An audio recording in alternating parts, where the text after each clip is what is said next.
Hey, Advanced Algebra. I'm going to help you with task 7G here. And these are problems from 7.5, I believe. We're trying to solve for x in most of the equations that I'm asking you to do. Please don't forget, solving means we're isolating the variable, trying to get x equal. Okay? Have a reminder up here that whenever working with these type of problems, we should isolate the radical first. And if you notice, there's not really a radical like a square root bar anywhere. So why am I saying isolate the radical first? Let's emphasize what's going on here. This right there in problem number 8, that exponent of 3 in the denominator, that's a cube root. That's a radical.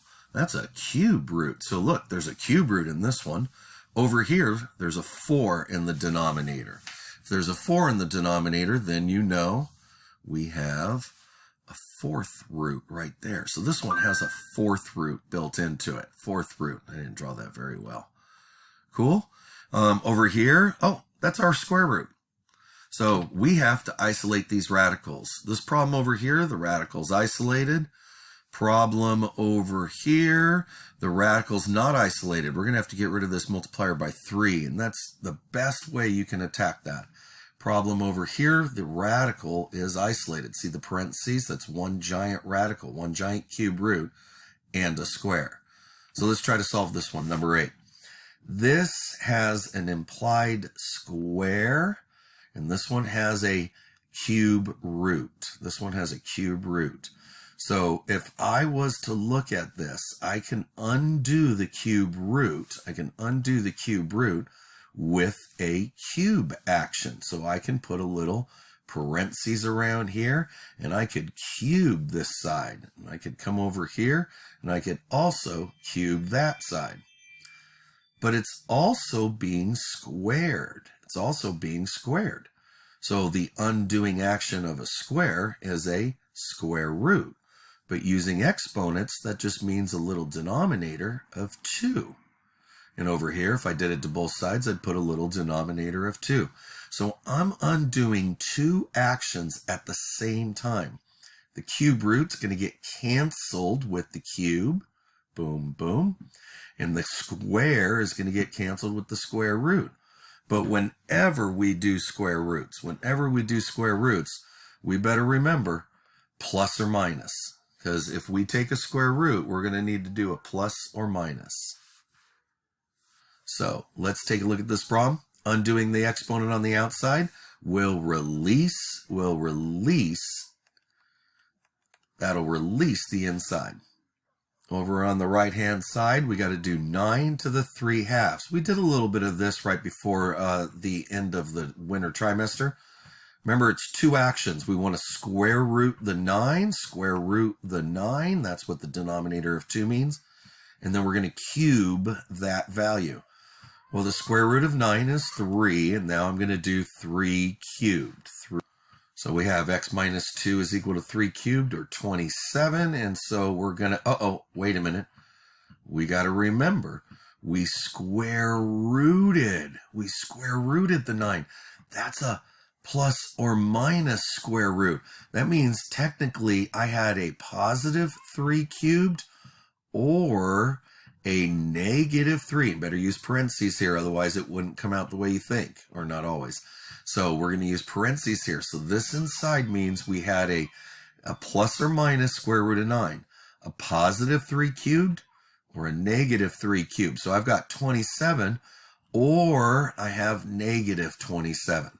Now let's add 2 to both sides, 29, but if I add 2 over here, it's going to be a negative 25. So if I put in a negative 25 in here, it'll make a negative 27. The cube root of it would make it a negative 3, and the square of it make it a positive 9. It checks. So I'm so glad I caught the plus or minus on any time I have a 2 in the numerator of an exponent. So if I have an exponent that has a 2 or even a 4 in the numerator, I'm going to do plus or minus. Let's just scan the rest over here. Cube, nope, no plus or minus on a cube. And that's not a 2 or a 4, so no plus or minus on this one either. All right, let's take a look at this problem. Remember what we said. Got to isolate this radical first. Got to isolate this fourth root radical first. So let's take a look at the actions I need to do to undo this. If I was to plug and chug and go forward, not solving, going backwards. If I was to put in a value of x, I would add 3, take it to some exponent, because I'd always do the exponent before the multiplier. So I'd add 3, take it to an exponent, and then multiply. Well, let's work backwards. Undoing actions. Divide by that 3. Undo this exponent. What's the undoing exponent going to be? Think reciprocal. Reciprocal. The undoing of a fourth root is a fourth. The undoing of a cube is a cube root. And then the last action to get x by itself would be to get rid of that positive 3 with a subtract 3. Hint, hint, hint. This is how you're going to answer some of your questions tonight in the submission. Because I'm really trying to get you to focus on actions. The answers will just come out the way they come out. I don't want you just guessing and checking numbers. That's not what math is. Math is all about seeing the pattern and being able to undo the pattern. That's the beauty in it. All right, that's enough. X plus 3. 3 to the 4th. Let's divide. 27. All right, got to take it to the fourth root now, the fourth root. So that will cancel out the exponent on this side. And then I'm going to take 27. I'm going to go to the fourth. Excuse me, I said fourth root. The fourth root and the cube. So the exponent of 4/3. Let's see. This is the cube root of 27. Cube root of 27. Remember, do the bottom first. Do the root first. Go small first. And then we're going to take that to the 4th power. That is 3 times 3 times 3 times 3. A little scratch work here. Looks like 9 times 9, and I know that one. That's 81. Last step, add 3. Excuse me, subtract 3. I almost did that whole mistake of doing what we see instead of undoing what we see. I know some of you have accidentally done that in the past, just like me right there. Okay. All right, let's do this last one. And then I think you're going to be ready to just do the homework and type in the submission for the day. Let's see. Don't forget, I have office hours during the period. So if this video isn't helping, then touch base with me and I'll try to show you more. All right, let's look at the actions I need to do here. I need to undo this square root. So that means technically I'm going to square it. Both sides. Ooh, be careful. Ask yourself FOIL or area method. And then with this quadratic in there, I'm not sure what I'm going to do next. I think I'm going to have to collect like terms, but I'll see what happens here and see what where this one goes. All right, squaring x plus 8. Remember, are you going to do area method or are you going to do FOIL? Are you going to do area? You're going to do FOIL. Now this one, I happen to know the pattern of it. It's always x squared.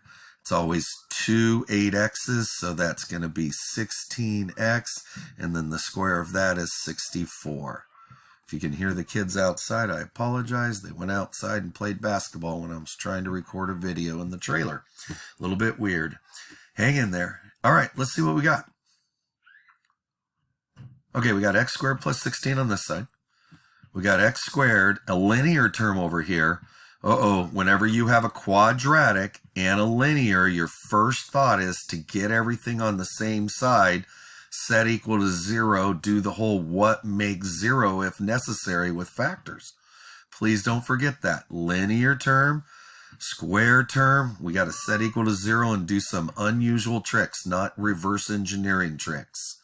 Okay, so let's go ahead and try to do that. Let's minus x squared on both sides.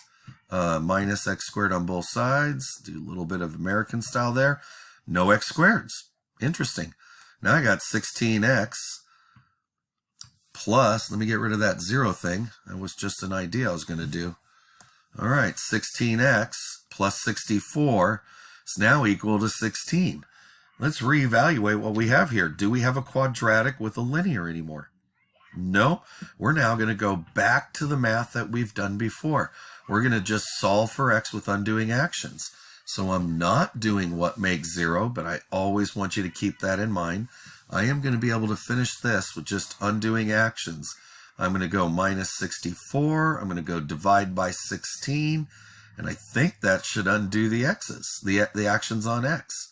So let's try that. 16x equal to, let's see, subtract 64 there.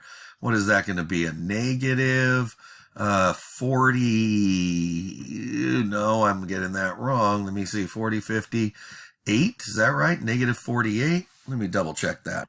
Oh, it looks good. So let's divide by 16. I think that's going to be negative 3. So if I plug and chug a negative 3 in here, that'll apparently make these guys equal, make the equation true.